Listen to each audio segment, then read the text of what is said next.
mukhang kumbinsido naman si Man Marge dun sa palusot ko. Oscar, ang bottom line, pumalpak ka pa rin. Ang simple-simple ng utos ko sa'yo. Umalis ka na nga sa harapan ko!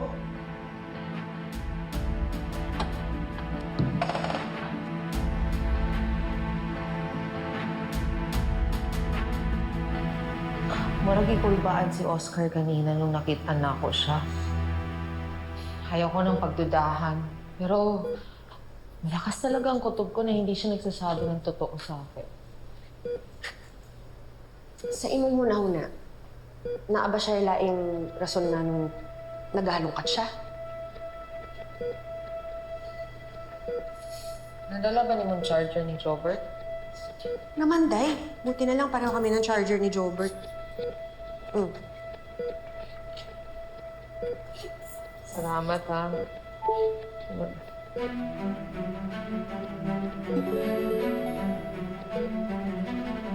Ayan, nag-on na. Jobert, sabi sa akin ng Kuya Edward mo malapit na daw mahanap si Mama. Ito, dinala niya yung cellphone mo. Pero habang wala pa siya, panoorin natin yung mga videos ni Mama para marinig niyo yung boses niya.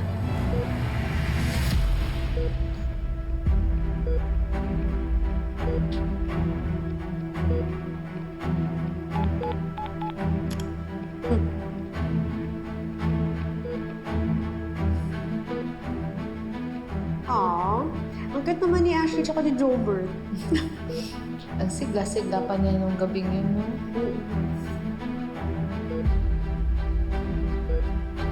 Parang may bagong video si Big Jobber. Dito po, ayan. Padala natin ito kay Baby Dasmin po. Papadala to Jobert Baby Dasmin para happy siya.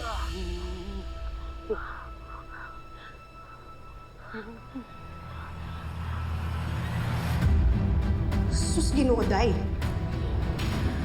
Relate to Lord. Kita-kita yung mukha nila, ang sagwa!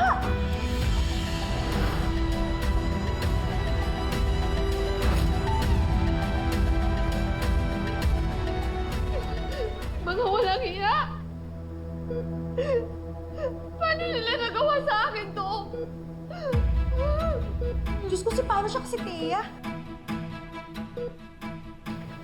Bantayan mo muna si Jobber tsaka si Jasmine dito. Marsh, wait, kalma ka muna, huwag ka padalos-dalos.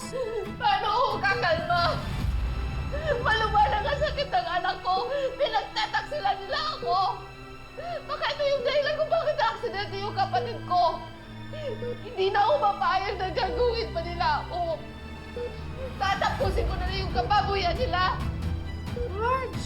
Marge! Wait lang muna, Marge! Marge!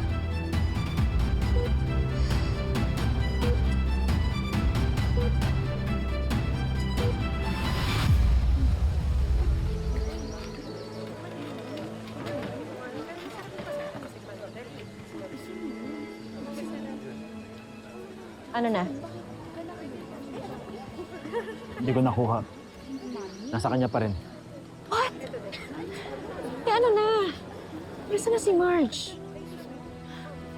Paolo, kinakabahan ako, Ba't ako...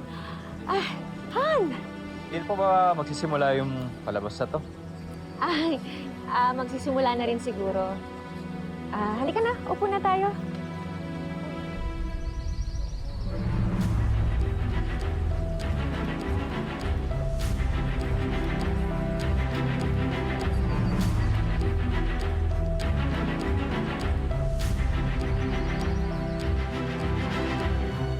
People always say that marriage is about sacrifice. To be a good wife, kailangan daw laging magtiis. But you know what, Greg? I don't think kailangan kong laging manahimik or magpakamartir. Because sometimes, you have to be the loudest person in the room to keep the walls from falling.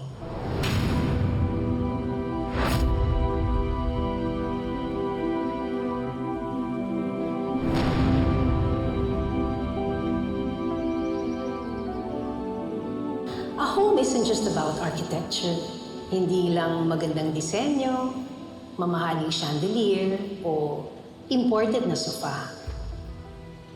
Dapat sa bahay, ligtas ka. Ligtas sa panloloko at ligtas sa kasinungalingan.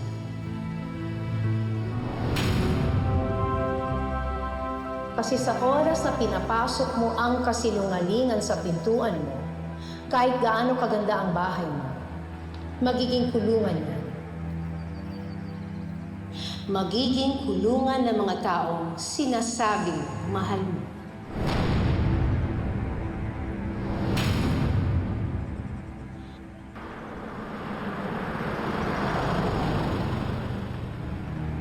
And that is why we are here today. That is why this house is so important.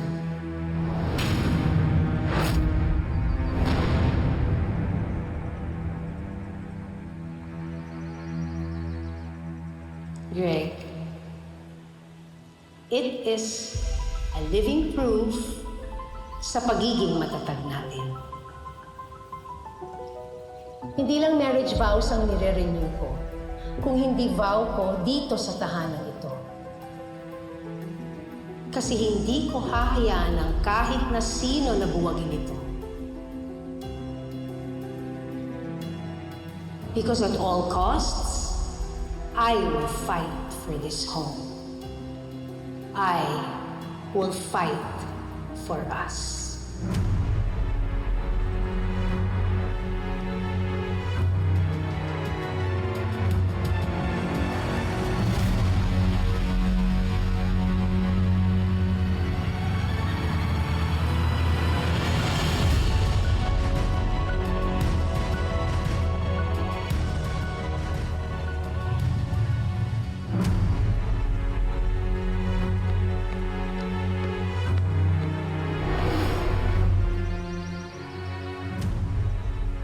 Okay lang ba tayo? What do you mean? Kahit magkasama tayo, parang ang distant mo sa akin lately. Alam mo, yung mga lalaking tulad ni Paulo at ang tatay niya, hindi yan nagsasabi kung kailan sila lumalayo. Kapag hindi nila nakuha ang atensyon na hinahanap nila sa asawa nila, that's when they will start looking elsewhere. What are you doing here? Gusto sana kitang i-surprise. Hindi ko alam ako pala yung masusurpresa. Bakit iniwan ng staff to bukas? Marge! Hello? Done. Nasa office ka? Office. Nasa meeting.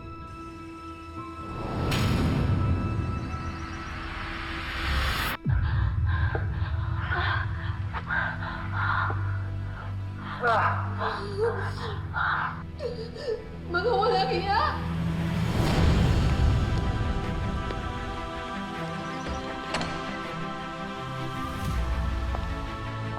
Akala ko matatag at masaya at perpekto ang tahanang napasukan ko. Pero ilusyon lang pala ang lahat. Hindi pala bato ang pundasyon ng bahay na to, kundi mga kasinungalingan.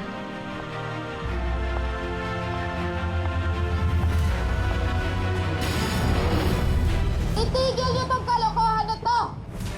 You did not have any right to turn a private family moment into a public spectacle. Ano bang kinagagalit mo at nag-iskandalo ka? Bakit sinira mo ang araw ko? Mas may nauna pong skandal. Nangako ka ng isang matatag na relasyon! Kapal ang mukha mo, ha? Gaano katagal mo na akong kinatagot? Gano'n ko kung katagal niloko, ha? Mawawasak ang pamilya natin ang dahil sa iyo!